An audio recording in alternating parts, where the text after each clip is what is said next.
Imagina ser um padre numa noite comum, só indo checar se a igreja está fechada direitinho. E do nada, uma luz estranha aparece por baixo da porta. Mas não era qualquer luz. Era forte, contínua, diferente de vela ou lanterna. O tipo de luz que arrepia até os mais céticos. Você correria, chamaria ajuda ou teria coragem de entrar sozinho? Foi essa decisão que mudou tudo para um padre velho, capelão de São Francisco de Paula. Aquela noite virou a mais inacreditável da vida dele. E olha que ele já tinha visto muita coisa, ele jurava. Os santos da igreja tinham descido dos nichos. Sim, desceram mesmo. Sentaram-se nos altares e começaram a conversar entre eles, como se fosse uma reunião celestial de verdade. Nada de visão nem delírio, era real para ele. O mais insano, o tema da conversa. Eles estavam ali analisando, um por um, todos os pedidos feitos pelos fiéis naquele dia, escaneando o coração das pessoas, como se fossem especialistas em alma humana. Fica até o fim. Essa história tem de tudo: suspense, humor, tristeza e uma boa dose de reflexão. E no final, você vai descobrir o que os santos realmente pensam sobre quem reza. O padre já tinha esse costume de fazer uma última ronda antes de dormir. Só uma conferida rápida nas portas da igreja, trancar tudo direitinho e pronto. Cama. Mas naquela noite, uma luz debaixo da porta principal chamou a atenção dele. Não era reflexo, nem farol de carro, nem vela tremendo ao vento. Era uma luz forte, constante, misteriosa. E aí o coração dele acelerou. A primeira coisa que pensou foi: alguém invadiu a igreja? Mas logo descartou. A luz era intensa demais para ser de ladrão. E o mais estranho, ela não se mexia. Não tinha aquele vai e vem típico de alguém andando com lanterna ou vela. Parecia como se o próprio ar estivesse aceso. Mesmo com medo, tentou achar a ronda da cidade. Andou pelas redondezas, mas não viu ninguém. A praça estava deserta, só o som dos próprios passos quebrando o silêncio. Voltou, ainda indeciso. O mais lógico seria ir embora. Mas, e se fosse algo sério, como um incêndio ou até mesmo uma manifestação divina? A curiosidade acabou vencendo. Correu para casa, pegou as chaves da sacristia. O sacristão não estava naquela noite, tinha ido para Niterói. Se benzeu e voltou. Entrou com cuidado, quase sem fazer barulho, só com uma lanterna pequena para não assustar ninguém. O corredor estava completamente escuro, um silêncio de fazer zunir o ouvido. Caminhou devagar, tentando não deixar os sapatos baterem no chão de pedra. As duas primeiras portas que davam acesso à igreja estavam fechadas. Mas por baixo das portas, a luz parecia ainda mais intensa, mais até que na entrada da rua. Então que chegou na terceira porta. Escancarada, o coração disparou. O suor escorria na testa.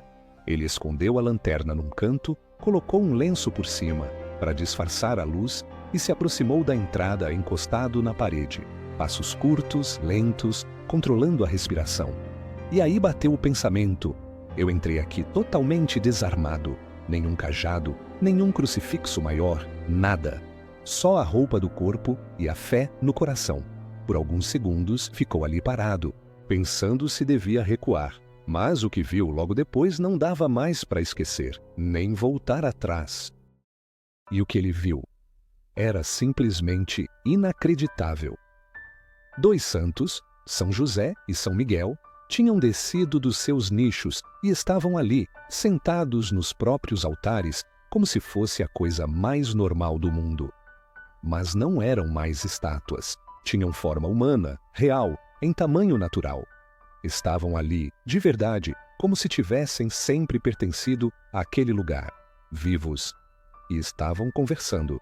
Simples assim. O padre piscou várias vezes, achando que era alucinação. Mas nada mudava. Não era delírio, nem sonho. Era real. Ou ao menos parecia. E tinha mais. Olhando para o outro lado da igreja, ele viu São João Batista e São Francisco de Sales, também fora dos nichos, sentados em seus respectivos altares, trocando palavras com calma e serenidade. A conversa era séria, mas sem tensão. como se fosse uma reunião rotineira de santos. O ambiente todo tinha uma luz diferente, leitosa, suave, quase como um luar que vinha de lugar nenhum. Nenhum lustre aceso, nenhuma vela, nenhuma fresta de janela. E mesmo assim, a igreja estava perfeitamente iluminada. Não com aquela luz amarela comum, era uma luz limpa, misteriosa, envolvente, e as vozes ecoavam com clareza. Não vinham em forma de sussurros, nem eram falas baixas. Eram vozes calmas, audíveis, com um tom que não exigia esforço algum para entender, e ainda assim não assustavam. O padre congelou. A mente dele não sabia o que fazer com aquela informação. Parte dele queria correr, outra parte queria se ajoelhar. Mas no fundo, ele sabia. Estava presenciando algo sagrado. Um milagre? Ou quem sabe um julgamento? Aos poucos ele foi entendendo do que se tratava. Os santos estavam ali reunidos, falando sobre os fiéis. Mais especificamente, sobre as orações que haviam recebido naquele dia. Cada um comentava algo que tinha percebido. A impressão era de que discutiam um balanço espiritual envolvendo a própria igreja. Essa rezou com fé, dizia um. Aquele fingiu arrependimento, observava outro. Eram psicólogos da alma, desvendando pensamentos, intenções, sentimentos escondidos. O padre mal podia acreditar. Eles viam tudo. Era como se os santos estivessem ali para discutir o que as pessoas diziam. E o que realmente sentiam. Aquelas estátuas que antes pareciam só decoração religiosa estavam vivas e sabiam mais sobre os fiéis do que eles mesmos. Os santos seguiam debatendo e agora o foco era o comportamento dos fiéis. Cada um trazia um exemplo e o clima da conversa alternava entre frustração, compaixão e até um certo humor sutil, aquele típico de quem enxerga os segredos da alma humana. São João Batista começou visivelmente irritado. Contou de uma mulher que chegou cedo à igreja, aos prantos. Tinha brigado com o namorado e, segundo ele, vinha buscar consolo e força para terminar a relação. Ela se ajoelhou com fervor, começou a rezar com sinceridade. Mas logo os pensamentos começaram a vagar. As memórias boas do relacionamento voltaram, as palavras perderam calor e a oração esfriou. Saiu daqui sem pedir nada, disse João. Só passou um pano na culpa e foi embora. São Francisco de Sales reagiu com mais empatia. Disse que mesmo essas orações incompletas ainda traziam sementes de fé. Nem toda alma chega pronta, comentou. Às vezes é só o primeiro tropeço de um caminho mais longo. Foi aí que ele puxou outro caso, mais complexo, mais ambíguo, o de um homem velho, conhecido por todos do bairro como um verdadeiro escravo do dinheiro. Avesso à caridade, pão duro até para acender vela. Vivia com a esposa doente e uma escrava. E o bairro inteiro dizia que ele só amava uma coisa: o dinheiro. Mas, naquele dia, algo quebrou nele. A esposa estava piorando e ele apareceu na igreja visivelmente abalado. Foi até mim porque temos o mesmo nome, contou Francisco, com um tom que misturava orgulho e ternura. Mas o conflito dentro dele era evidente. Ele queria fazer uma promessa pela cura da esposa. Pensou em oferecer uma perna de cera, um símbolo tradicional entre devotos.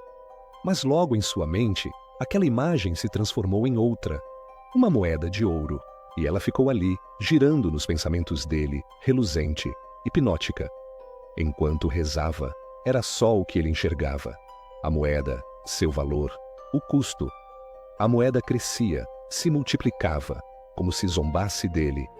Cada vez que tentava prometer algo material, a mão invisível da avareza puxava o pensamento de volta.